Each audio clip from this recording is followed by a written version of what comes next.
ध्यान से सुनो दोस्तों, हमारे जीवन में सारा खेल हमारे मन का है। जो इस मन के खेल को जान गया वो अपने जीवन में अपनी सोच से भी ज्यादा सफल हो जाएगा। तो इस मन के रहस्य को समझने के लिए प्राचीन काल में कई तरीके बताए गए थे। वो तरीके क्या थे, चलिए जानते हैं एक कहानी के माध्यम से। एक बार की बात है, एक अमीर आदमी एक बौद्ध भिक्षु के पास आता है और कहता है, मुनिवर, मैं अपनी नींद को लेकर बहुत परेशान हूँ। बहुत कोशिश करने के बाद भी मुझे देर रात तक नींद नहीं आती। सोने से पहले हजारों विचार मेरे माइंड में घूमते रहते हैं। जब सो भी जाता हूँ तो रात भर करवटें बदलता रहता हूँ। सुबह उठने पर भी थकावट और बेचैनी बनी रहती है। कृपया मेरी इस प्रॉब्लम का कोई समाधान बताइए। बौद्ध भिक्षु मुस्कुराते हुए कहते हैं, इसका उत्तर देने से पहले मैं तुम्हें गौतम बुद्ध की गहरी नींद के रहस्य से जुड़ी एक छोटी सी कहानी सुनाना चाहता हूँ। उस आदमी ने सिर हिलाया और कहा, जैसी आपकी इच्छा मुनिवर। भिक्षु कहने लगे, तथागत गौतम बुद्ध जब सोते थे तो पूरी रात एक ही अवस्था में रहते थे। कभी करवट नहीं बदलते थे। रात को जिस मुद्रा में लेटते थे सुबह तक उसी मुद्रा में रहते थे। गौतम बुद्ध का एक प्रिय शिष्य था आनंद। वह हमेशा बुद्ध के पास ही सोता था। उसे यह बात हमेशा हैरान करती थी कि गौतम बुद्ध पूरी रात बिना हिले डुले कैसे सो सकते हैं।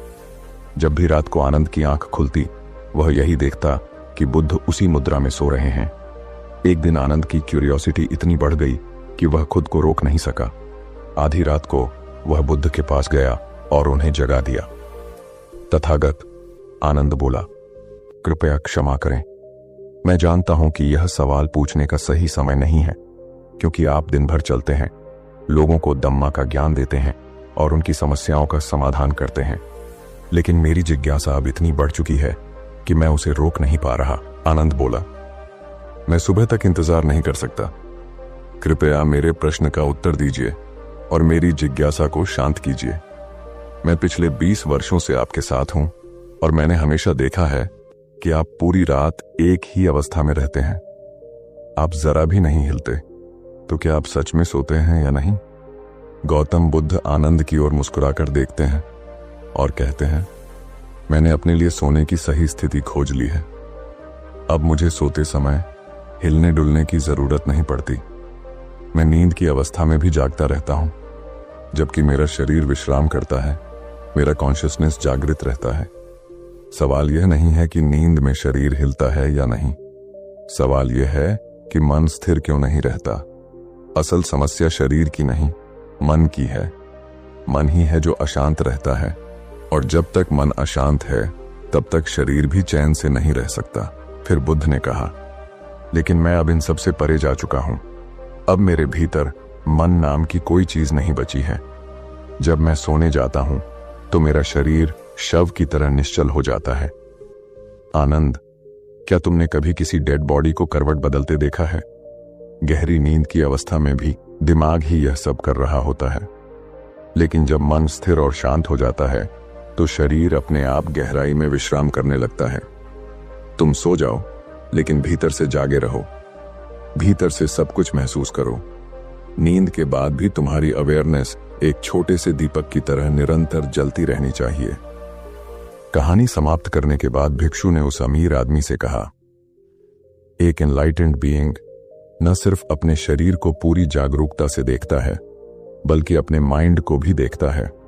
वह ऐसे ही नहीं सोता जैसे एक सामान्य व्यक्ति सोता है। जब एक सामान्य व्यक्ति सोता है तो वह पूरी तरह बेहोश हो जाता है।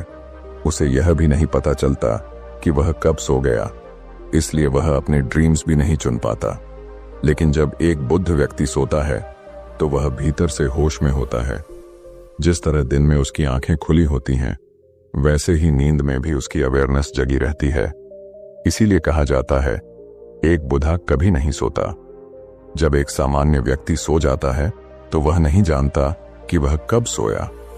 लेकिन अगर तुम उस छोटे से क्षण को पकड़ सको जब नींद तुम्हारे करीब आ रही हो और तुम उसमें भी जागे रह सको, तो कुछ अद्भुत घटित होगा।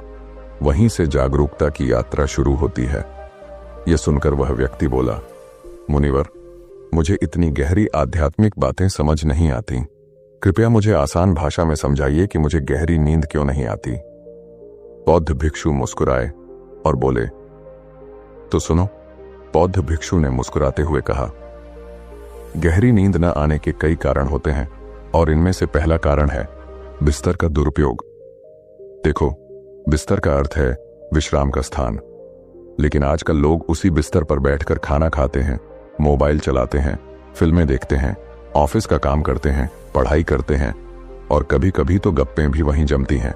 अब जब हमारा माइंड एक ही जगह को इतने सारे कार्यों से जोड़ देता है तो वह बिस्तर को विशुद्ध रूप से सोने की जगह के रूप में पहचान नहीं पाता। इसलिए जब तुम रात को सोने जाते हो तो मस्तिष्क भ्रमित होता है। उसे समझ नहीं आता कि अब सोने का समय है या कुछ और करने का। बौद्ध आश्रमों में भिक्षु सुबह उठते ही बिस्तर छोड़ देते हैं, फिर दिन भर दोबारा वहां नहीं जाते जब तक कि रात को सोने का समय न आ जाए। इससे उनका मस्तिष्क स्पष्ट रूप से जानता है कि बिस्तर केवल नींद के लिए है और कुछ नहीं। भिक्षु ने फिर कहा, दूसरा बड़ा कारण है सोने का कोई निश्चित समय न होना। आज के लोगों की सबसे बड़ी समस्या यही है कि न उनका सोने का कोई ठिकाना है, न उठने का, और न ही भोजन का कोई अनुशासन। वीकेंड आते ही लोग देर रात तक जागते हैं क्योंकि कल छुट्टी है। अगर मूवी शुरू कर दी तो पूरी देखे बिना चैन नहीं आता, चाहे रात के 2 बजे क्यों न बज जाएं। धीरे धीरे ये आदतें शरीर की बायोलॉजिकल घड़ी को बिगाड़ देती हैं। फिर नींद न आना, थकान, चिड़चिड़ापन, ये सब उसके परिणाम हैं। बौद्ध भिक्षु हर दिन एक निश्चित समय पर हल्का भोजन करते हैं और उस समय का पालन करते हुए सो जाते हैं। उनकी ये सादी जीवन शैली उन्हें गहरी नींद और मानसिक शांति देती है। तीसरा कारण, भिक्षु बोले, सोने से पहले नकारात्मक विचारों में डूब जाना। जब हम बिस्तर पर लेटे होते हैं और दिन भर की चिंताओं को दोहराते हैं तो हमारा सबकॉन्शियस माइंड उस समय सबसे ज्यादा सक्रिय होता है। वो उस हर विचार को पकड़ लेता है जो हम उस समय सोचते हैं। वो नहीं समझता कि यह अच्छा है या बुरा, वह बस उसे सत्य मानकर उस दिशा में काम करने लगता है। इसलिए अगर तुम सोने से पहले अपने दुख, गुस्से, डर और परेशानियों को सोचते हो तो सुबह उठते ही वही तुम्हारे साथ होंगे, क्योंकि माइंड उन्हें दोहराना शुरू कर देगा। भिक्षु ने कहा, इसलिए हर रात सोने से पहले उन चीजों के बारे में सोचो जिन्हें तुम पाना चाहते हो, उन लोगों के बारे में सोचो जिन्हें तुम प्रेम करते हो, और उन सपनों के बारे में सोचो जो तुम अपने जीवन में साकार करना चाहते हो। रात की यह छोटी आदत तुम्हारी पूरी जिंदगी बदल सकती है। इसके बाद भिक्षु बोले, अब चौथा कारण सुनो, गलत तरीके से सोना। भारत में एक परंपरा रही है कि सिर उत्तर दिशा की ओर करके नहीं सोना चाहिए। क्यों? क्योंकि पृथ्वी का चुंबकीय प्रभाव हमारे शरीर पर असर डालता है। जब सिर उत्तर की ओर होता है तो रक्त का प्रवाह मस्तिष्क की ओर तेजी से बढ़ता है, जो बुजुर्गों या कमजोर शरीर वाले लोगों के लिए खतरनाक हो सकता है। मस्तिष्क की महीन नसों पर ज्यादा दबाव पड़ता है और सिर दर्द, बेचैनी या नींद की खराबी हो सकती है। और हां, लोग कैसे भी सो जाते हैं बिना ध्यान दिए कि रीढ़ की हड्डी सीधी है या नहीं। कई लोग पेट के बल या मुड़कर सोते हैं, जिससे शरीर को गहरा विश्राम नहीं मिल पाता। भिक्षु ने कहा, सोना भी एक कला है। जिस प्रकार ध्यान की एक विधि होती है, वैसे ही नींद भी एक अभ्यास है। अगर तुम सोने को साधना की तरह समझो तो नींद तुम्हारे भीतर चमत्कार कर सकती है। बौद्ध भिक्षु ने कहा, सोने की स्थिति का प्रभाव आपकी नींद की गहराई पर बहुत गहरा होता है। बहुत से लोग इस पर ध्यान ही नहीं देते कि वो किस अवस्था में सो रहे हैं, जबकि सही तरीका यह है या तो पीठ के बल सीधे लेटकर सोएं या फिर बाएं करवट लेकर। इससे शरीर के अंगों पर अनावश्यक दबाव नहीं पड़ता और सांस लेने में भी आसानी होती है। बहुत मोटे गद्दे का प्रयोग न करें, ऐसा करने से रीढ़ की हड्डी झुक जाती है, जिससे नींद बार बार टूटती है। और अगर तकिया बहुत मोटा हो तो गर्दन में तनाव आता है, जिससे सिर दर्द और बेचैनी की संभावना बढ़ जाती है। फिर भिक्षु बोले, अब सुनो, गहरी नींद में बाधा डालने वाला पांचवा कारण, भारी, वसायुक्त और देर से पचने वाले भोजन का सेवन। रात में जब हम ऐसे भोजन करते हैं जो शरीर को अधिक ऊर्जा खर्च करने पर मजबूर कर देते हैं, तो नींद की गुणवत्ता स्वतः ही गिरने लगती है। भोजन पचाने में शरीर व्यस्त रहता है और दिमाग विश्राम नहीं कर पाता। इसलिए कोशिश करो कि रात का खाना हल्का हो, जल्दी हो और नींद से कम 2 घंटे पहले हो, ताकि शरीर को समय मिले पाचन के लिए और आप चैन की नींद सो सकें। उस व्यक्ति ने जिज्ञासा से पूछा, मुनिवर, अब मैं ये तो समझ गया कि मुझे नींद क्यों नहीं आती, लेकिन कृपया मुझे कुछ सरल उपाय बताइए जिन्हें अपनाकर मैं गहरी और सुकून भरी नींद ले सकूं। बौद्ध भिक्षु ने शांत स्वर में कहा, मैं तुम्हें कुछ ऐसे उपाय बताता हूं जिन्हें तुम रात को सोने से पहले या सुबह उठने के बाद कर सकते हो। ये सभी उपाय तुम्हें नहीं करने हैं। इनमें से कोई 2 या 3 चुन लो जो तुम्हें सबसे ज्यादा सहज लगें। अगर ईमानदारी से अभ्यास करोगे तो न सिर्फ नींद सुधरेगी बल्कि जीवन में एक नई ऊर्जा आएगी। भिक्षु ने पहला उपाय बताया, रात को सोने से पहले गुनगुने पानी से स्नान कर लो। यह शरीर को शांत करता है और दिन भर की थकान को धो देता है। स्नान के बाद शरीर और मन दोनों हल्के हो जाते हैं और नींद भी जल्दी आती है। तुमने देखा होगा, नहाने के बाद व्यक्ति थोड़ा अधिक प्रसन्न और ताजा महसूस करता है, क्योंकि पानी हमारे शरीर का मूल तत्व है और उसमें शुद्धता होती है।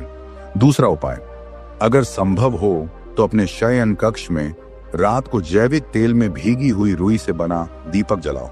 यह न केवल वातावरण को शुद्ध करता है बल्कि मन में सकारात्मकता भर देता है। दीपक की लौ हमारी अंतर चेतना को भी जागृत करती है। तीसरा उपाय, सोने से पहले 1 गिलास पानी पिए, न ज्यादा ठंडा न ज्यादा गर्म। यह शरीर को भीतर से संतुलित करता है। चौथा उपाय, बिस्तर पर जाने से ठीक पहले कुछ पल ध्यान करो। कोई कठिन प्रक्रिया नहीं, बस आंखें बंद करो और अपनी सांसों को महसूस करो। शांत रहो और अपने मन में कृतज्ञता भर लो उन सभी चीजों के लिए जो तुम्हारे पास हैं। जैसे ही तुम कृतज्ञता के भाव में सोओगे, तुम्हारा मन नकारात्मकता से मुक्त हो जाएगा और तुम्हें वो शांति मिलेगी जिसकी तुम्हें लंबे समय से तलाश थी। दोस्तों, वीडियो में आगे बढ़ने से पहले एक छोटी सी बात, कृपया कमेंट में जरूर बताएं कि आप इस वीडियो को कहां से देख रहे हैं, ताकि हम आपको दिल से धन्यवाद दे सकें। और हां दोस्तों, इस बात का खास ध्यान रखें कि इस वीडियो को देखना नहीं, ध्यान से सुनना ज्यादा जरूरी है, क्योंकि समझ देखने से नहीं, सुनने और महसूस करने से आती है। तो कृपया अपना पूरा ध्यान इस कहानी पर केंद्रित करें। अब आइए बढ़ते हैं आज की प्रेरणादायक कहानी की ओर। बौद्ध भिक्षु बोले, रात को सोने से पहले एक और सरल परंतु गहरा अभ्यास करो। अपने दिन को याद करो, उन सभी कार्यों को जो तुमने अच्छे भाव से किए। अपने भीतर यह भाव जगाओ कि तुमने किसी के लिए कुछ किया, भले ही वह छोटा हो। फिर अपने अंतर्मन से कृतज्ञता प्रकट करो, अपने शरीर, जीवन और सांसों के लिए। और अंत में यह भी स्वीकार करो कि तुम नश्वर हो। यह जीवन एक दिन समाप्त होगा, शायद आज ही। जब तुम यह मानकर सोते हो कि यह जीवन क्षण भंगुर है, तो फिर छोटी छोटी बातों की चिंता करना व्यर्थ लगने लगता है। तब तुम्हारा मन गहराई से शांत होता है और नींद एक ध्यान बन जाती है। भिक्षु ने आगे कहा, सुबह जब तुम जागो तो सबसे पहले अपने दोनों हाथों को आपस में रगड़ो, फिर उन्हें अपनी आंखों पर रखो। यह शरीर को धीरे धीरे जगाता है और तुम्हारी ऊर्जा को केंद्रित करता है। फिर हमेशा दाएं करवट से उठो। यह शरीर की संरचना के अनुकूल होता है और प्राचीन यौगिक परंपरा में इसे शुभ माना गया है। रात को जल्दी सोने की आदत बनाओ। यदि तुम जल्दी सोओगे तो सुबह आसानी से उठ पाओगे और तुम्हारी नींद पूरी होगी। ये सब बातें साधारण लग सकती हैं, लेकिन इनका अभ्यास जीवन को असाधारण बना देता है। उस व्यक्ति ने बौद्ध भिक्षु की सीखों को ध्यान से सुना। उसकी आंखों में एक नई समझ की चमक आ चुकी थी। उसने विनम्रता से प्रणाम किया और भिक्षु का आभार व्यक्त किया, फिर शांति के साथ वहां से चला गया। और अब दूसरी कहानी की शुरुआत होती है। मन का खेल, जो समझ गया वह बदल गया। एक समय की बात है, बंगाल की खाड़ी के किनारे बसे एक शांत और हरे भरे गांव में भैरव नाम का एक युवा लड़का रहता था। जब भी कोई उसे नकारात्मक प्रतिक्रिया देता या असफलता उसके रास्ते में आती, तो वह तुरंत चिंता और तनाव में डूब जाता। उसका विश्वास था कि यदि वह पर्याप्त प्रसिद्ध, सफलता और धन कमा ले तो उसे सच्ची खुशी मिल जाएगी। लेकिन जितना वह बाहरी चीजों के पीछे दौड़ता, उतना ही वह मानसिक रूप से थक जाता। एक दिन अचानक शक्ति का सामना महाकौशल नामक एक महान संत से हुआ, जो महात्मा बुद्ध के शिष्य और एक कुशल ध्यान साधक थे। महाकौशल की उपस्थिति में असीम शांति थी, जिसने शक्ति को गहराई से प्रभावित किया। शक्ति ने उनसे पूछा, गुरुदेव, मैं निरंतर कुछ पाने की दौड़ में लगा हूं, परंतु न जाने क्यों कभी संतुष्ट नहीं होता। मेरा मन हर समय बेचैन रहता है। कृपया मुझे बताएं, क्या मैं इस मानसिक अशांति से छुटकारा पा सकता हूं? महाकौशल मुस्कुराए और बोले, तुम्हारा मन एक उफनती नदी की तरह है। हर पल कुछ न कुछ बहा ले जाती है, पर कभी शांत नहीं होती। तुम्हें इसे बहने देना सीखना होगा, न कि इसे रोकने की कोशिश करनी चाहिए। शक्ति थोड़ा चकित हुआ और बोला, परंतु मेरे विचार और इच्छाएं मेरी पहचान है, उन्हें जाने देना मेरे लिए कैसे संभव है? महाकौशल ने एक सरल दृष्टांत दिया। कल्पना करो कि तुम्हारे हाथ में पानी से भरा एक गिलास है। जैसे जैसे तुम उसे पकड़े रहते हो, उसका भार महसूस होने लगता है। थोड़ी देर बाद वह बोझ बन जाता है और हाथ में पीड़ा होती है। यदि तुम उस गिलास को नीचे रख दो तो वह पीड़ा तुरंत समाप्त हो जाती है। उसी प्रकार तुम्हारे विचार और इच्छाएं भी बोझ हैं। जब तक तुम उन्हें पकड़े रहोगे वे तुम्हें पीड़ा देंगे, लेकिन यदि तुम उन्हें स्वीकार करके जाने दोगे तो तुम्हें गहराई से राहत मिलेगी। भैरव ध्यान से सुन रहा था। उसके भीतर कुछ हल्का होने लगा था, मानो कोई बोझ जिसे वह वर्षों से ढो रहा था धीरे धीरे पिघलने लगा हो। बुद्ध ने कहानी को आगे बढ़ाया। उस दिन के बाद शक्ति ने अपने विचारों को पकड़ना बंद कर दिया। अब वह उन्हें बस आते जाते देखता, बिना किसी निर्णय, बिना किसी संघर्ष के। धीरे धीरे उसे यह बोध हुआ कि उसकी इच्छाएं ही उसकी पीड़ा का स्रोत थीं। जैसे जैसे वह ध्यान की गहराइयों में उतरा, उसने महसूस किया कि सच्ची शांति केवल वर्तमान में ही मिल सकती है। अतीत की स्मृतियां और भविष्य की कल्पनाएं केवल भ्रम हैं। वर्तमान क्षण में जीकर ही कोई व्यक्ति अपने मन के बवंडर से मुक्त हो सकता है। भैरव अब न केवल सुन रहा था, बल्कि उस कहानी को अपने भीतर महसूस भी कर रहा था। उसकी सांसें गहरी हो गई थीं और चेहरा शांत। उसने पहली बार जाना कि शांति बाहर नहीं, बल्कि मन की गहराई में होती है। धीरे धीरे शक्ति का मन एक शांत झील की तरह स्थिर हो गया, जो अब बाहर की हलचल को भी सहजता से अपने भीतर प्रतिबिंबित करने लगा। उसने जीवन की सादगी में संतोष ढूंढ लिया था और भौतिक चीजों के प्रति उसकी आसक्ति क्षीण हो चुकी थी। जब यह बदलाव लोगों के बीच चर्चित हुआ तो दूर दराज के क्षेत्रों से लोग उसके पास मार्गदर्शन लेने आने लगे। अब शक्ति सिर्फ एक व्यक्ति नहीं रहा था, बल्कि वह शांति और आत्मबोध का प्रतीक बन गया था। वह लोगों को सिखाता कि कैसे अपने विचारों की बेड़ियों को तोड़कर भीतर के मौन से जोड़ा जा सकता है। कई लोगों के जीवन में इस मार्गदर्शन से सकारात्मक परिवर्तन आने लगे। जब महाकौशल ने यह कथा पूरी की तो कुछ क्षणों का मौन रखा गया, ताकि उसका भाव भैरव के अंतर्मन में उतर सके। भैरव ने धीरे से महात्मा बुद्ध की ओर देखा और कहा, गुरुदेव, मुझे इस कथा में गहरा ज्ञान दिखाई देता है, पर मैं यह जानना चाहता हूं कि इसे अपने जीवन में उतारूं कैसे। मैं अपने भटकते हुए मन को कैसे शांत कर सकता हूं। इस छोटे से अभ्यास से उसके भीतर एक अलौकिक शांति का अनुभव जागा। उसे यह भी स्मरण हुआ कि उसकी सांसें सदा उसके साथ थीं, जैसे कोई मौन मित्र जो उसे हर बार वर्तमान की गोद में लौटने का निमंत्रण देता था। महात्मा बुद्ध की आंखों में प्रसन्नता की झलक थी। उन्होंने कहा, प्रिय भैरव, मन को शांत करना एक सतत साधना है। जैसे नियमित व्यायाम से शरीर बलवान होता है, वैसे ही नियमित अभ्यास से मन भी स्थिर और निर्मल होता है। भैरव ने श्रद्धा से सिर झुकाया। उसने अपने भीतर परिवर्तन की एक नई शुरुआत को महसूस किया। उसने निश्चय किया कि वह प्रतिदिन अभ्यास करेगा, अपने विचारों को समझेगा, उन्हें स्वीकारेगा और धीरे धीरे मुक्त करेगा। महात्मा बुद्ध ने स्नेह से उसके कंधे पर हाथ रखा और बोले, मुझे तुम पर भरोसा है भैरव। तुम्हारी यात्रा अभी शुरू हुई है और मुझे विश्वास है कि तुम अपने भीतर की शांति को जरूर प्राप्त करोगे। महात्मा बुद्ध ने भैरव की आंखों में झांकते हुए कहा, तुम्हें जल्द ही अपनी आंतरिक शांति प्राप्त होगी, लेकिन यह रास्ता सरल नहीं होगा। हर दिन तुम्हें धैर्य, समर्पण और निष्कपट प्रयास से यह यात्रा तय करनी होगी। अगर तुम सच में प्रयास करोगे तो वह टुकड़ा जो सदा से तुम्हारे भीतर छिपा है तुम्हें मिल जाएगा। उस दिन से भैरव ने पूरी निष्ठा के साथ अपने अशांत मन को शांत करने का अभ्यास शुरू कर दिया। वह प्रतिदिन एक निश्चित समय पर ध्यान करने बैठता। वह अपने भीतर उठने वाले विचारों को रोकने की बजाय उन्हें स्वाभाविक रूप से आने और जाने देता, और हर बार जब उसका ध्यान भटकता वह अपनी सांसों के बहाव में लौट आता। समय के साथ भैरव को अपने भीतर एक गहराई से जुड़ने का अनुभव होने लगा, एक ऐसी मौन शांति जो किसी बाहरी वस्तु से नहीं बल्कि उसकी स्वयं की जागरूकता से उत्पन्न हुई थी।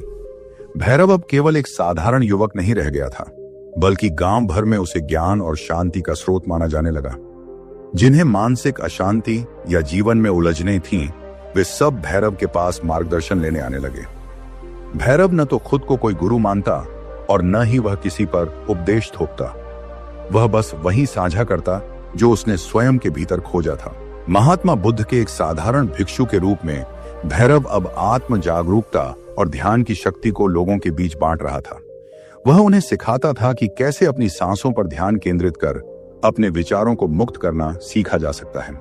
धीरे धीरे उसके प्रयासों का असर दिखने लगा। गांव के लोग शांत और सजग हो गए।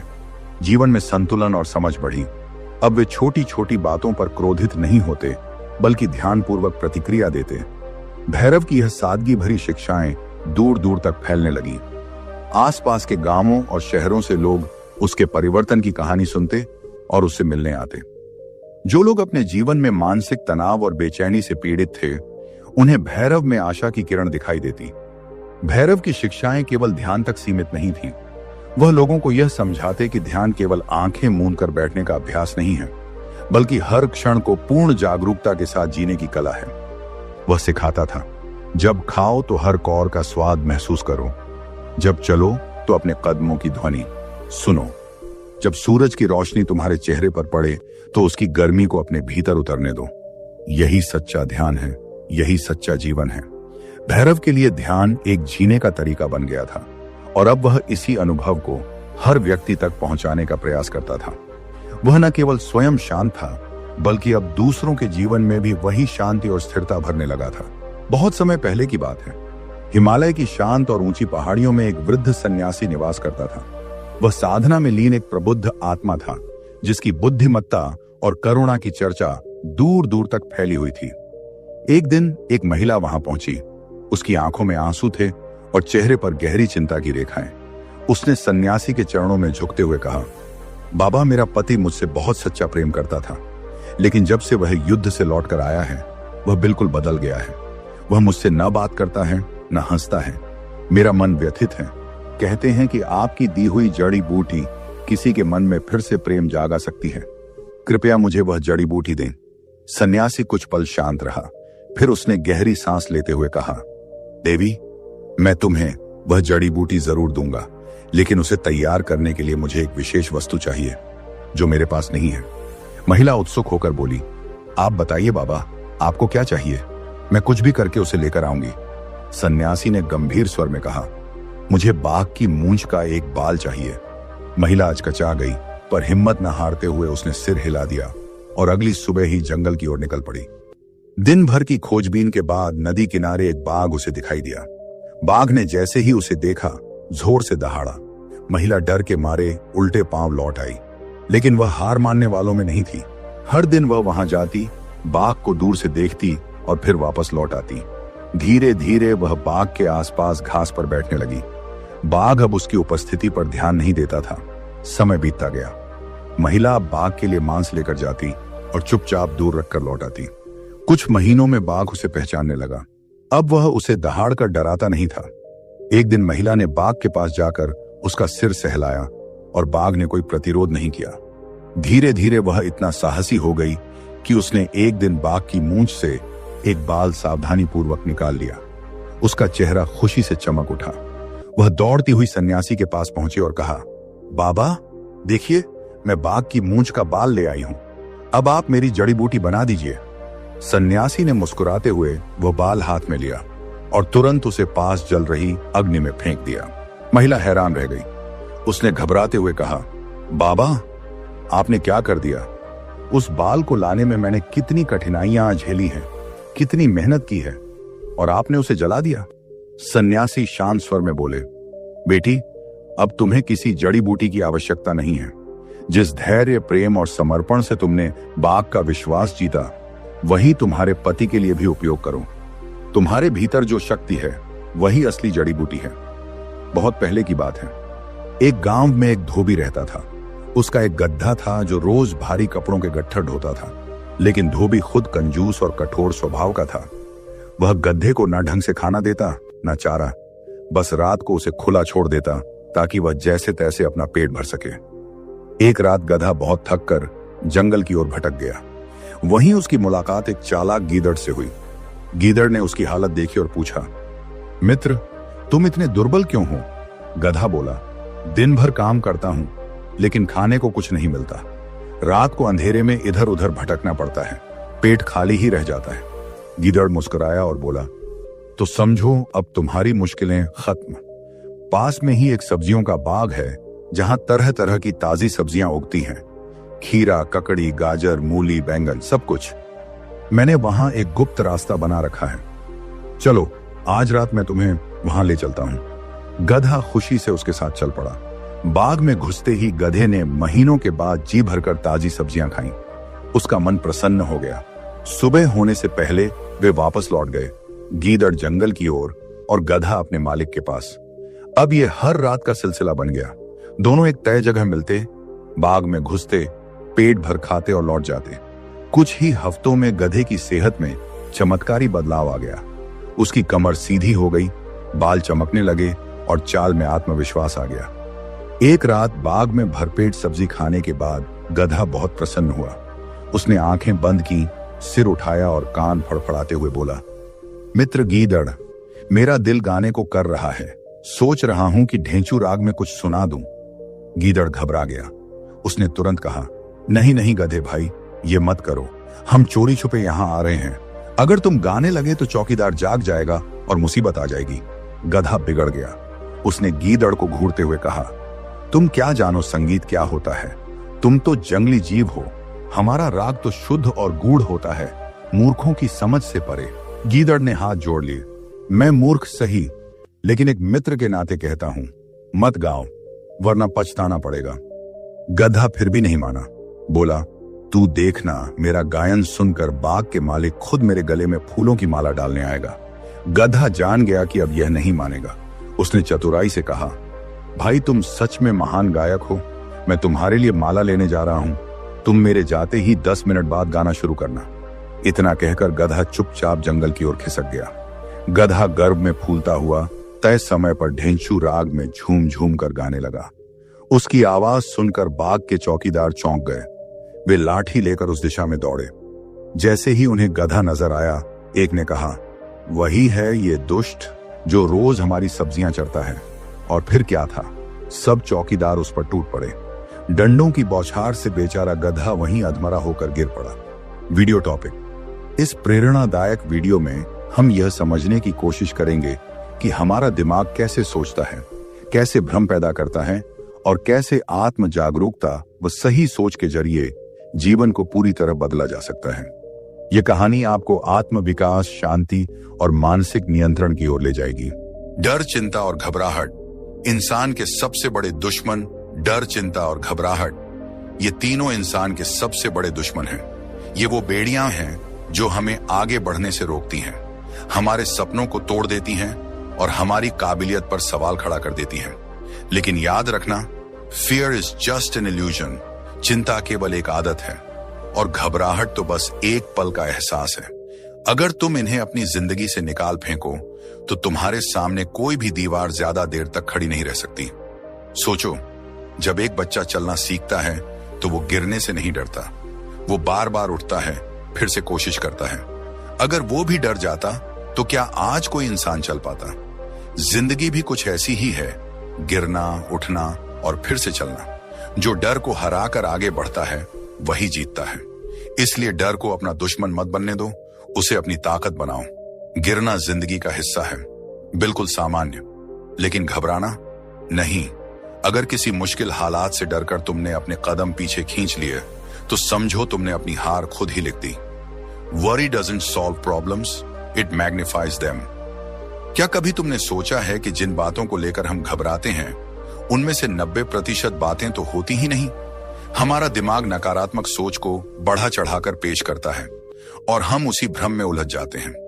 लेकिन अगर तुम खुद पर विश्वास रखो, थोड़ा ठहरो, खुद को संभालो और ठान लो कि मैं हर स्थिति का सामना करूंगा, तो यकीन मानो कोई भी डर तुम्हें हरा नहीं सकता। कभी अपने आप से एक सवाल पूछो, आखिर डरता कौन है? वही जो खुद को कमजोर समझता है। लेकिन तुम कमजोर नहीं हो, तुम एक वॉरियर हो, एक योद्धा। तुम्हारे अंदर अपार शक्ति है जिसका अंदाजा शायद तुम्हें खुद भी नहीं। दुनिया में जितने भी लोग आज सक्सेसफुल हैं उन्होंने भी डर को महसूस किया है, लेकिन उन्होंने उसे अपने ऊपर हावी नहीं होने दिया। उन्होंने डर को देखा, समझा और फिर उसे पीछे छोड़ दिया। और तुम भी ऐसा कर सकते हो। तुम भी अपने डर को मिटा सकते हो। तो आज से, अभी से अपने डर को पहचानो, उसे चुनौती दो और जोर से कहो, मैं अपने डर से मजबूत हूं। चिंता को बाहर फेंक दो, घबराहट को अलविदा कह दो और अपने आप से कहो, मैं अजय हूं, मैं अडिग हूं, मैं अपने सपनों को पूरा करने के लिए इस दुनिया में आया हूं। अब एक पल के लिए कल्पना करो, रात का सन्नाटा है, हल्की हल्की हवा बह रही है, चारों तरफ शांति है, लेकिन तुम्हारे अंदर एक तूफान चल रहा है। आंखें बंद करने की कोशिश कर रहे हो, पर दिमाग सोचों से भरा पड़ा है। अब जरा खुद से पूछो, क्या तुम्हें भी बिना वजह घबराहट होती है? क्या छोटी छोटी बातें भी तुम्हें चिंता में डाल देती हैं? रिमेंबर, तुम्हारे सपने तुम्हारी घबराहट से कहीं ज्यादा बड़े हैं और तुम्हारी हिम्मत तुम्हारे हर डर से कहीं ज्यादा ताकतवर है। तो चलो दोस्तों, आज हम सीखते हैं डर को हराने के 3 पावरफुल टेक्निक्स और खुद को बनाते हैं एक बेहतर इंसान।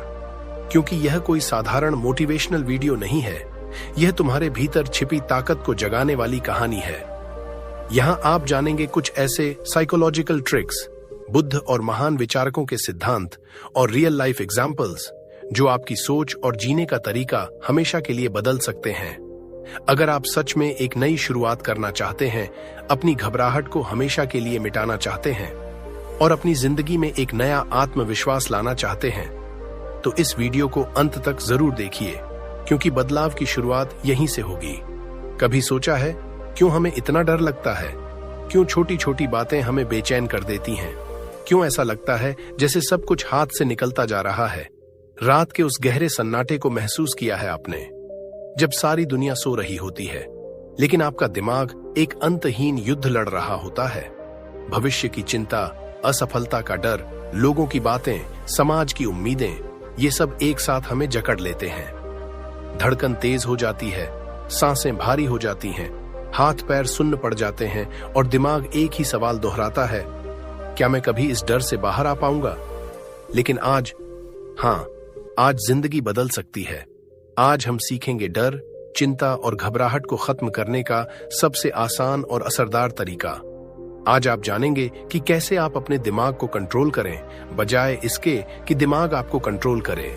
कभी ऐसा महसूस हुआ है जैसे जिंदगी आपकी मुट्ठी से रेत की तरह फिसल रही हो?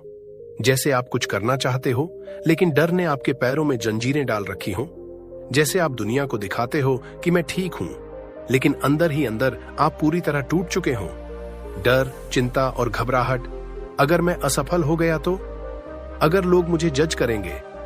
अगर मैं अकेला रह गया तो?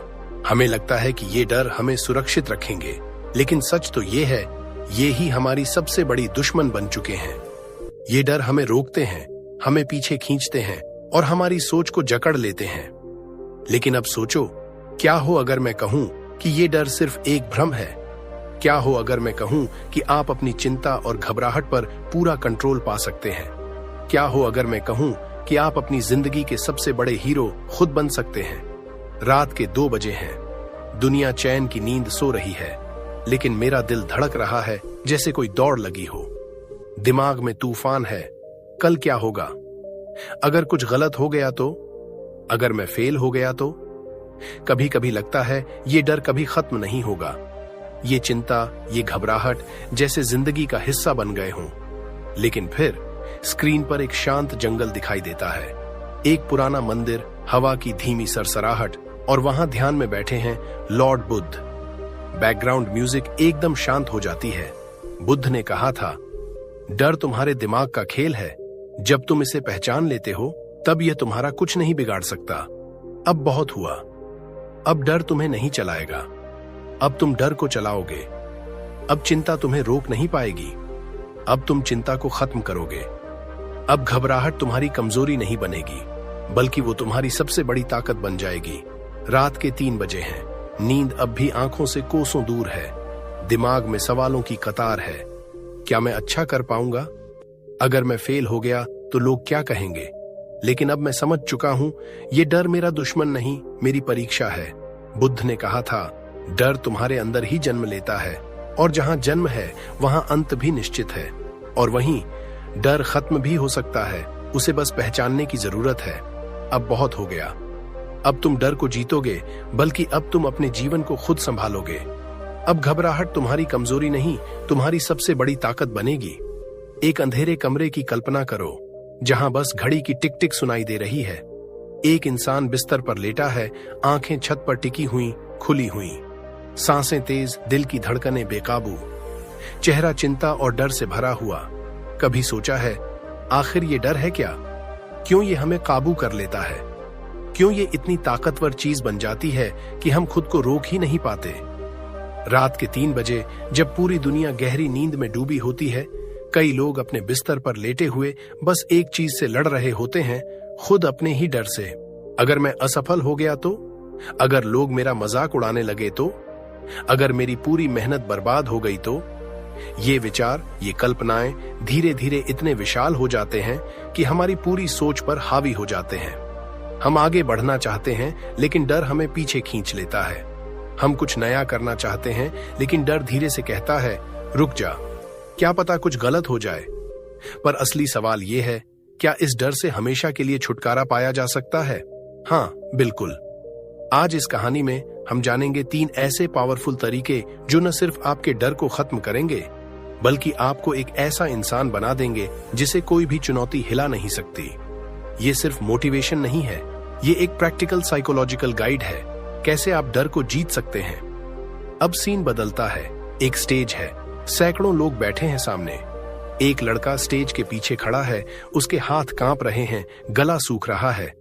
उसके अंदर एक ही सवाल घूम रहा है, अगर मैं कुछ गलत बोल गया तो? क्या आपने भी कभी ऐसा महसूस किया है?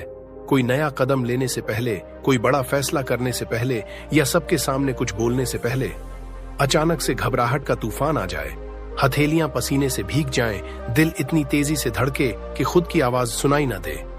यही है डर का असली चेहरा। डर वो चीज है जो हमें खुद पर शक करने पर मजबूर कर देती है, जो हमें यकीन दिला देती है कि वाह, तुम कमजोर हो, तुम हार जाओगे। लेकिन सच्चाई कुछ और है। डर सिर्फ दिमाग का एक खेल है। वो तब तक ताकतवर है जब तक तुम उसे ताकत देते हो। अब एक और दृश्य आता है। एक छोटा बच्चा पहली बार साइकिल चला रहा है। हथेलियां हैंडल पर कांप रही हैं, गति धीमी है, पैर डर से रुकते हैं।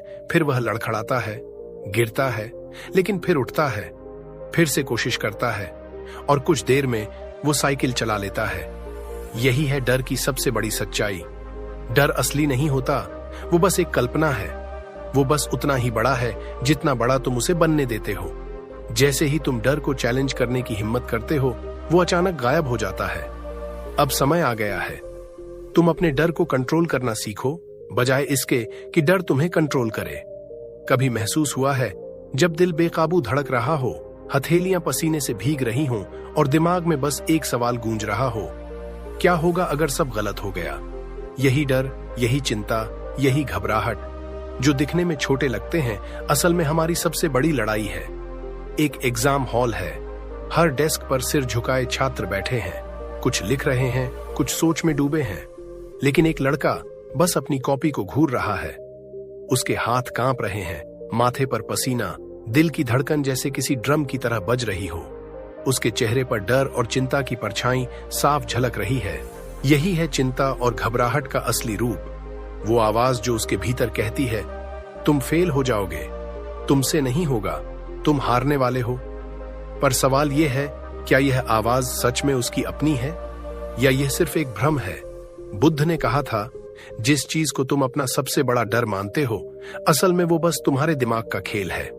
यह डर, यह चिंता, यह घबराहट हमारे मन की बनाई हुई रचना है। और अगर ये हमारे मन ने बनाई है, तो इसे तोड़ने की ताकत भी हमारे अंदर ही है। क्या तुमने कभी खुद से यह पूछा है, मैं और बेहतर कैसे बन सकता हूं? मैं वह इंसान कैसे बनूं जिसे देखकर खुद मुझ पर गर्व हो? मैं अपनी बेस्ट वर्जन कैसे बनूं? अगर ये सवाल तुम्हारे भीतर कभी उठे हैं, तो यकीन मानो तुम सही रास्ते पर हो। लेकिन एक बड़ी समस्या है, ज्यादातर लोग सपने तो देखते हैं पर कदम नहीं बढ़ाते। वो सोचते हैं, एक दिन मैं बदलूंगा, एक दिन सब बेहतर होगा, पर वो एक दिन कभी आता नहीं। तो अब सवाल है, वो एक दिन आज कैसे बने? कैसे खुद को बेहतर, मजबूत और शांत बनाया जाए। शुरुआत होती है खुद को जानने से। तुम्हें यह समझना होगा कि तुम्हारी सबसे बड़ी कमजोरी क्या है, तुम्हारी सबसे सच्ची ताकत क्या है, तुम किस चीज से सबसे ज्यादा डरते हो। ये सवाल छोटे लग सकते हैं, पर जब तुम इनका जवाब खोजने लगते हो तो तुम बदलने लगते हो। एक शांत कमरा, तुम अकेले बैठकर खुद से बातें कर रहे हो। मुझे सबसे ज्यादा डर किससे लगता है, मुझे सबसे ज्यादा खुशी कब मिलती है, मैं कब खुद को सबसे कमजोर महसूस करता हूं। जैसे जैसे इन सवालों के जवाब सामने आने लगते हैं, तुम्हारे अंदर कुछ बदलने लगता है। बेहतर बनने के लिए सिर्फ सोचने से काम नहीं चलेगा, हर दिन एक छोटा कदम उठाना पड़ेगा। तुम फिट बनना चाहते हो तो आज ही पहली एक्सरसाइज करो, भले ही सिर्फ 10 मिनट की। तुम कॉन्फिडेंस बढ़ाना चाहते हो तो आज ही किसी नए इंसान से बात करने की कोशिश करो। तुम अमीर बनना चाहते हो तो आज ही एक नई चीज सीखो जो तुम्हें उस रास्ते पर ले जाए। हर दिन एक छोटा कदम धीरे धीरे तुम्हें उस मुकाम तक पहुंचा सकता है जिसका तुमने कभी सिर्फ सपना देखा था। अब दृश्य बदलता है। एक आदमी किताब पढ़ रहा है, दूसरा पसीने से तरबतर जिम में मेहनत कर रहा है, तीसरा अपने लैपटॉप पर कुछ नया सीख रहा है। सभी में एक चीज समान है, धैर्य। कोई भी इंसान एक दिन में महान नहीं बनता, हर सफलता के पीछे सालों की मेहनत होती है। तो अगर तुमने ठान लिया है कि मैं खुद को बेहतर बनाऊंगा, तो फिर किसी भी असफलता को अपनी रुकावट मत बनने दो। हर दिन मेहनत करो, हर दिन थोड़ा और सुधार लाओ, हर दिन अपने डर को थोड़ा और कमजोर करो। क्योंकि जिस दिन तुम पूरी तरह बदल जाओगे, लोग कहेंगे यह इंसान कुछ अलग है। तो अब फैसला तुम्हारे हाथ में है। क्या तुम तैयार हो खुद को बेहतर बनाने के लिए? क्या तुम वो एक दिन आज से शुरू करना चाहते हो? अगर हाँ, तो आज से तुम्हारी जिंदगी बदलने वाली है। बहुत समय पहले की बात है। मगध राज्य का एक प्रसिद्ध नगर था, विहारापुर। ये नगर अपनी समृद्धि, व्यापार और सांस्कृतिक वैभव के लिए जाना जाता था। वहीं एक धनी व्यापारी रहता था, वसुदेव। वसुदेव केवल धनवान ही नहीं था, बल्कि अत्यंत दयालु और परोपकारी भी था। उसकी पत्नी सुमित्रा और पुत्र आदित्य भी धर्मपरायण और सरल हृदय थे। परंतु वसुदेव के मन में एक सवाल हमेशा खटकता रहता था, मोह और ममता का बंधन क्या कभी टूट सकता है? क्या सच्चा त्याग संभव है? वह कई विद्वानों और साधुओं से मिला, बहस की, चर्चाएं की, पर मन को तसल्ली नहीं मिली। एक दिन नगर में एक प्रसिद्ध बौद्ध भिक्षु पधारे, महात्मा आनंद। वे गौतम बुद्ध के प्रिय शिष्य माने जाते थे। उनकी आंखों में शांति, चेहरे पर तेज और वाणी में ऐसी करुणा थी कि सुनने वाला मंत्रमुग्ध हो जाए। वसुदेव ने निश्चय किया, अब की बार वह अपने प्रश्न का उत्तर अवश्य पाएगा। उसने महात्मा आनंद को अपने घर आमंत्रित किया। सादा भोजन हुआ, वातावरण शांत था।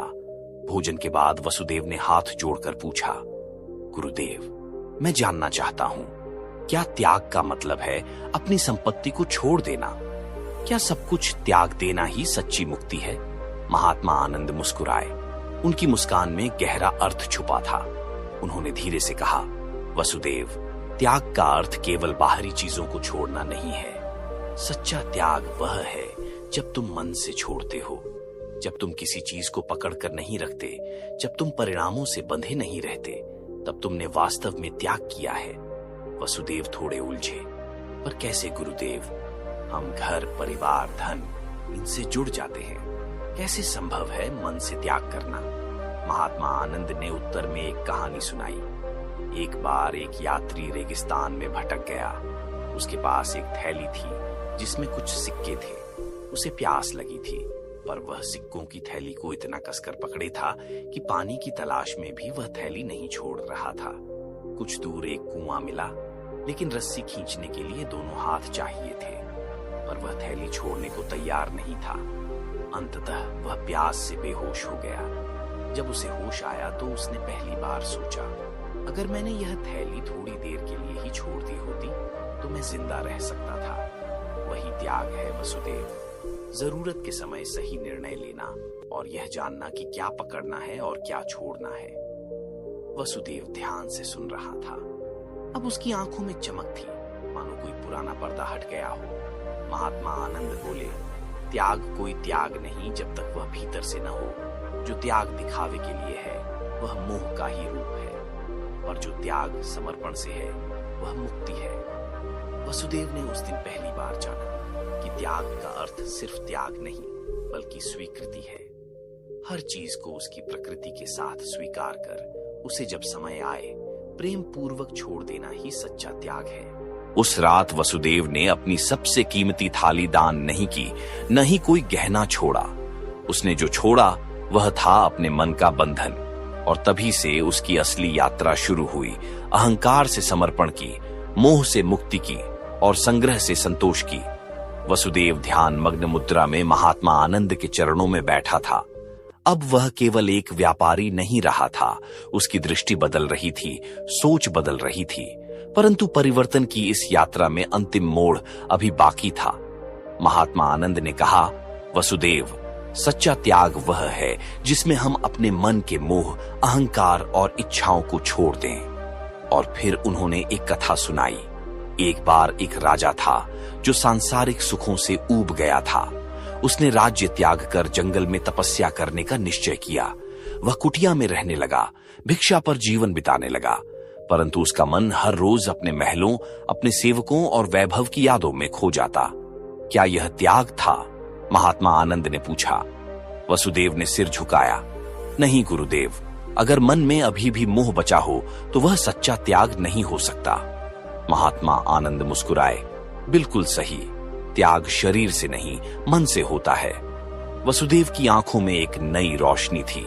उसने उसी क्षण निश्चय किया, अब वह केवल बाहरी जीवन नहीं बदलेगा, अंदर से भी बदलने की यात्रा शुरू करेगा। अगले दिन वह अपने परिवार से विदा लेकर महात्मा आनंद के साथ विहार की ओर चल पड़ा। विहार का जीवन सरल था, अनुशासित था और मोह मुक्त था। धीरे धीरे वसुदेव ने अपनी इच्छाओं पर नियंत्रण पाना शुरू किया, पर मन को बांधना आसान नहीं था। कभी कभी वह अपने पुत्र आदित्य की हंसी याद करता, पत्नी सुमित्रा की स्नेह भरी आंखें याद आती। महात्मा आनंद ने यह देख लिया। उन्होंने वसुदेव को एक विशेष ध्यान साधना दी जिसका उद्देश्य था मन के बंधनों को काटना। वसुदेव ने दिन रात साधना में डूबना शुरू किया। वह देखता, हर स्मृति, हर विचार सिर्फ एक तरंग है जो आएगी और चली जाएगी। धीरे धीरे उसके भीतर एक गहराई बनने लगी। परंतु एक दिन एक नई परीक्षा सामने आई। विहार में एक नया भिक्षु आया, विनम्र, बुद्धिमान और अनुशासित। महात्मा आनंद का ध्यान अब उस पर केंद्रित होने लगा। वसुदेव के भीतर ईर्ष्या ने सिर उठाया। एक अदृश्य आवाज आई, क्या अब मैं महत्वहीन हो गया हूं? महात्मा आनंद ने वसुदेव को एक दिन ध्यान के बाद बुलाया। वसुदेव, क्या तुमने वास्तव में त्याग किया है?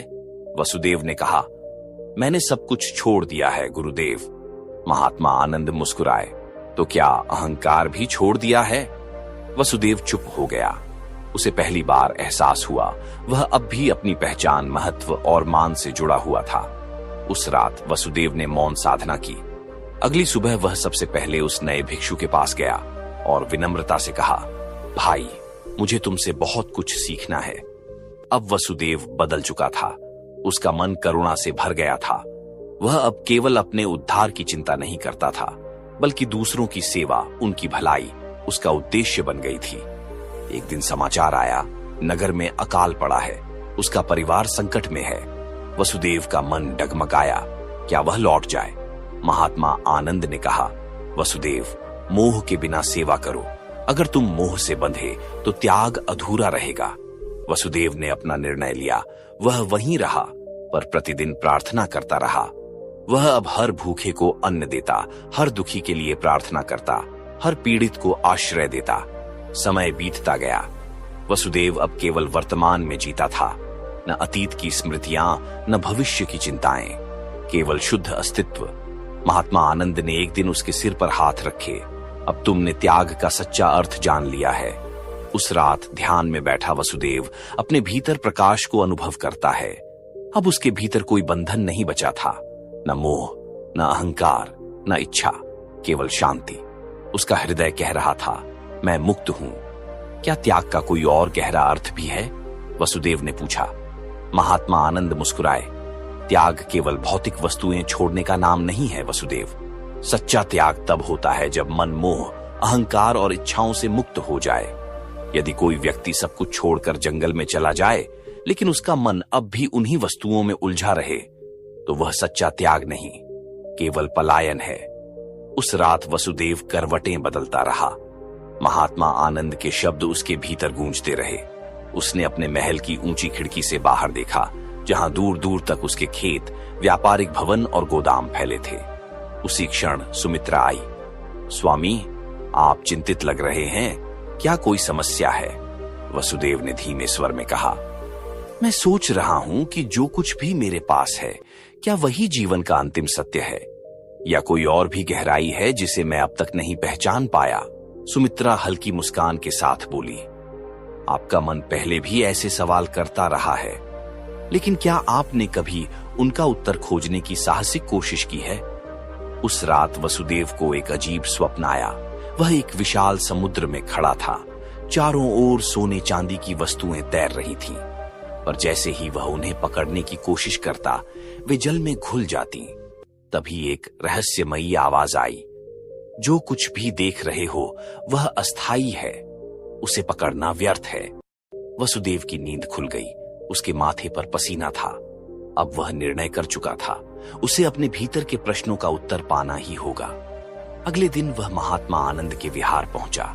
वहां का शांत वातावरण, झरने की कलकल ध्वनि, पक्षियों का मधुर गीत, मानो सब कुछ उसे एक नई दिशा दे रहे थे।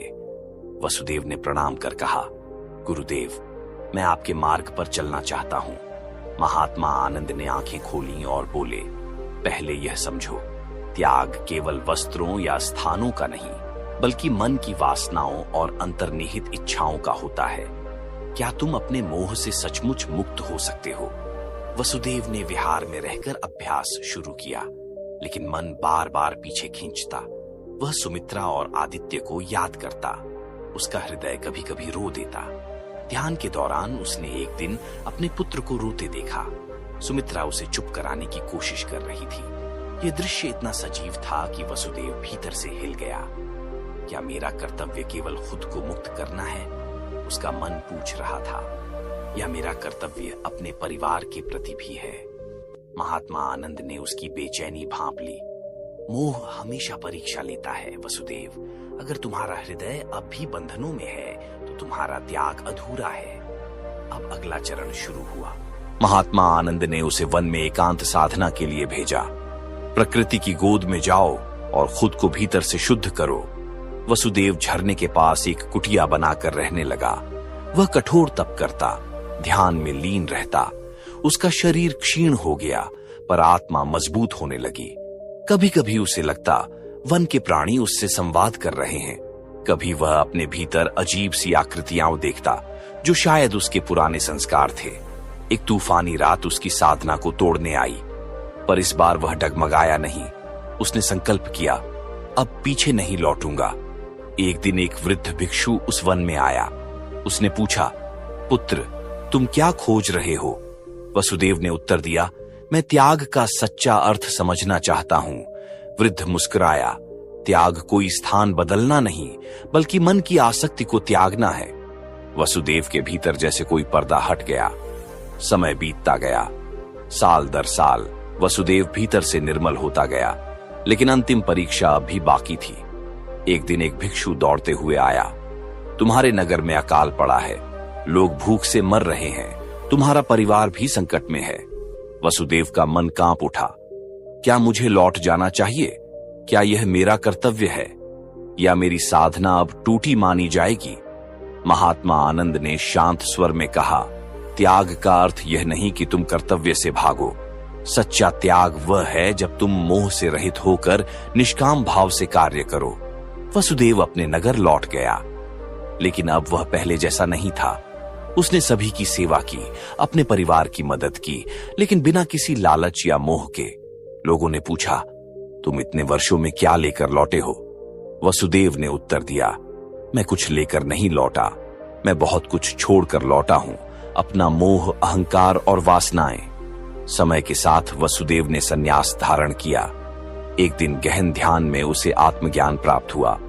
अब वह जान चुका था, जीवन का सच्चा सुख भूत या भविष्य में नहीं, बल्कि इसी क्षण में है। महात्मा आनंद ने उसे आशीर्वाद देते हुए कहा, अब तुम्हारी यात्रा पूर्ण हुई। अब तुम स्वयं के वास्तविक स्वरूप को जान चुके हो।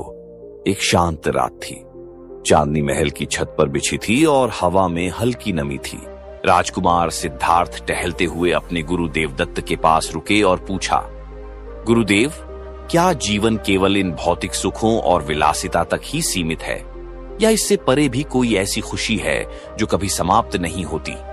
देवदत्त ने गंभीर स्वर में उत्तर दिया, राजकुमार, सच्चा सुख मन की शांति में है, लेकिन यह शांति केवल वही पा सकता है जो मोह, माया और अहंकार से परे चला गया हो। इन शब्दों ने सिद्धार्थ के अंतर्मन को झकझोर दिया। उन्होंने पहली बार महल से बाहर निकलने का निर्णय लिया। साथ में थे उनके सारथी चंद्रक। नगर भ्रमण के दौरान सिद्धार्थ ने जीवन के वे रूप देखे जो उनके महल की दीवारों से छुपे हुए थे। एक वृद्ध जो चल भी नहीं पा रहा था, एक रोगी जो पीड़ा में कराह रहा था, और एक शव यात्रा जिसमें रोते बिलखते लोग मृत्यु के सामने नतमस्तक थे। यह दृश्य देखकर सिद्धार्थ के भीतर कुछ टूट गया। क्या जीवन का अंत बस इतना ही है? उन्होंने चंद्रका से पूछा। तभी उन्होंने एक शांत चित्त भिक्षु को देखा। उसके चेहरे पर एक दिव्य तेज था, जैसे उसने संसार के दुखों से कोई गहरा सबक लिया हो। यह कौन है? सिद्धार्थ ने पूछा। चंद्रक ने कहा, यह एक सन्यासी है जिसने संसारिक बंधनों को छोड़ दिया है और अब सत्य की खोज में है। रात को सिद्धार्थ सो नहीं सके। उनके मन में प्रश्नों का सागर उमड़ पड़ा था। यदि अंत सबका एक जैसा है, वृद्धावस्था, बीमारी और मृत्यु, तो इस जीवन का वास्तविक उद्देश्य क्या है? लेकिन यह रास्ता आसान नहीं था। एक ओर था उनका कर्तव्य, राज्य, माता पिता, पत्नी यशोधरा और नवजात पुत्र राहुल। दूसरी ओर था एक गहरी पुकार, आत्मज्ञान की। एक रात जब सारा महल नींद में डूबा था, सिद्धार्थ अपनी पत्नी और पुत्र को अंतिम बार देखने उनके कक्ष में गए। हृदय भारी था, लेकिन संकल्प और भी गहरा। सारथी चंद्रक के साथ उन्होंने महल छोड़ दिया। आकाश में केवल तारे थे और सामने एक अज्ञात रास्ता। जंगल गहरा था, रात रहस्यमयी, लेकिन सिद्धार्थ का मन निश्चय से प्रज्वलित था। क्या आपको परिवार को छोड़ने का दुख नहीं हो रहा? चंद्रक ने पूछा। सिद्धार्थ मुस्कुराए। यदि मैं इन बंधनों से मुक्त नहीं हुआ तो मेरी खोज अधूरी रह जाएगी। मैं उस सत्य की तलाश में हूं जो मृत्यु के पार है। नदी किनारे पहुंचकर सिद्धार्थ ने अपने शाही वस्त्र, गहने और मुकुट को जल में प्रवाहित कर दिया। अपने लंबे केश काटकर वे एक साधारण सन्यासी बन गए। अब मेरी यात्रा अकेली होगी, उन्होंने चंद्रका से कहा। माता पिता को बताना कि मैं सत्य की खोज में निकला हूं। चंद्रक की आंखें नम थीं, लेकिन उसने आज्ञा का पालन किया। अब सिद्धार्थ एक नए मार्ग पर थे, एक ऐसी यात्रा जो आत्मा की गहराइयों में उतरने वाली थी। पहले उन्होंने योगाचार्य आलार कलाम से शिक्षा ली, ध्यान की ऊंची अवस्था पाई, लेकिन वह अंतिम समाधान नहीं था। क्या यही अंतिम सत्य है? सिद्धार्थ ने पूछा। आलार कलाम बोले, ध्यान तुम्हें शांत करता है, लेकिन मोक्ष के द्वार तक तुम्हें स्वयं ही जाना होगा। इसके बाद सिद्धार्थ ने संत उदक रामपुत्र से शिक्षा ली। यहां भी ज्ञान मिला, लेकिन संतोष नहीं। अंततः उन्होंने कठोर तपस्या का मार्ग चुना। 5 अन्य सन्यासियों के साथ उन्होंने खुद को भूख, प्यास और शरीर की पीड़ा में झोंक दिया। कई दिन वे केवल एक मुट्ठी अन्न या जल पर जीवित रहे, लेकिन फिर भी मन को वह उत्तर नहीं मिला जिसकी उन्हें तलाश थी। एक दिन वे एक वृक्ष के नीचे बैठे ध्यान कर रहे थे। पास ही एक संगीत शिक्षक अपने शिष्य को वीणा सिखा रहा था। यदि तार ढीला हो तो संगीत नहीं निकलेगा, और यदि बहुत कस दिया जाए तो वह टूट जाएगा, शिक्षक ने कहा। यह वाक्य जैसे सिद्धार्थ की चेतना को झकझोर गया। उन्होंने आंखें खोलीं और कहा, त्याग केवल कष्ट सहने में नहीं है। सच्चा त्याग है जीवन के संतुलन को समझना और अपनाना। उन्होंने कठोर तप को त्यागने का निर्णय लिया। जब उनके साथी सन्यासी यह देख रहे थे, उन्होंने सिद्धार्थ को छोड़ दिया। उन्हें लगा कि सिद्धार्थ अब मार्ग से भटक चुके हैं, लेकिन सिद्धार्थ के लिए यह भटकाव नहीं था, बल्कि एक नए प्रकाश की ओर पहला कदम था। भूख, तपस्या और शारीरिक दुर्बलता से ग्रस्त सिद्धार्थ एक विशाल पीपल वृक्ष के नीचे बैठ चुके थे। उनकी आंखों में शांति थी, लेकिन शरीर थक चुका था। उसी समय एक ग्रामीण युवती सुजाता वहां से गुजरी। उसने उन्हें तपस्वी समझा और श्रद्धा से खीर अर्पित की। सिद्धार्थ ने वर्षों बाद भरपेट भोजन किया। जैसे ही खीर उनके भीतर गई, एक अंतर्दृष्टि जाग उठी। यदि शरीर स्वस्थ नहीं रहेगा तो मन की शुद्धि कैसे संभव है? उन्होंने उस पीपल वृक्ष के नीचे बैठते हुए एक महान संकल्प लिया।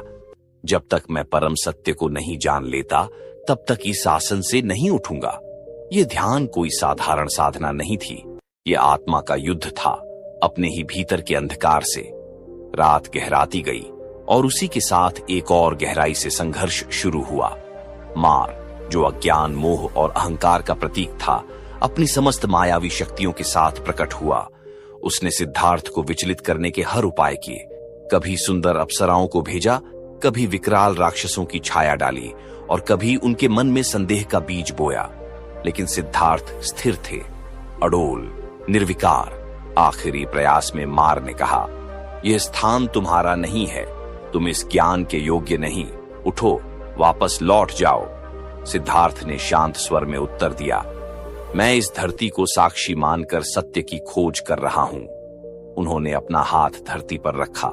कहा जाता है, उस क्षण पृथ्वी ने गड़गड़ाकर उत्तर दिया, जैसे वह स्वयं सिद्धार्थ की गवाही दे रही हो।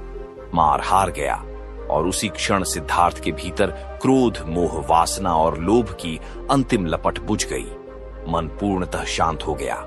ब्रह्म मुहूर्त में जब आकाश में हल्का प्रकाश फैलने लगा, सिद्धार्थ को आत्मज्ञान प्राप्त हुआ। वे अब केवल सिद्धार्थ नहीं थे, वे बन चुके थे बुद्ध, प्रबुद्ध आत्मा। उन्होंने आंखें खोली और संसार का गूढ़ रहस्य स्पष्ट देखा। उन्होंने जाना कि जन्म और मृत्यु का चक्र केवल अज्ञान के कारण चलता है। यदि कोई अज्ञान, तृष्णा और मोह को त्याग दे तो वह इस चक्र से मुक्त हो सकता है। उन्हें 4 आर्य सत्य का बोध हुआ। व्हाट? दुख का अस्तित्व है, जीवन में दुख अवश्यंभावी है। 2, दुख का कारण है, यह तृष्णा और मोह से उत्पन्न होता है। 3, दुख का अंत संभव है, तृष्णा का त्याग कर दुख का अंत हो सकता है। 4, दुख से मुक्ति का मार्ग है, अष्टांगिक मार्ग का अनुसरण कर मोक्ष प्राप्त होता है। यह दिव्य ज्ञान अब उनके भीतर था। लेकिन उन्होंने स्वयं से पूछा, क्या संसार इस सत्य को समझने के लिए तैयार है? वे मौन रहे, चिंतन में डूबे। उसी समय ब्रह्मा प्रकट हुए और उन्होंने बुद्ध से आग्रह किया, हे बुद्ध, यह ज्ञान केवल तुम्हारा नहीं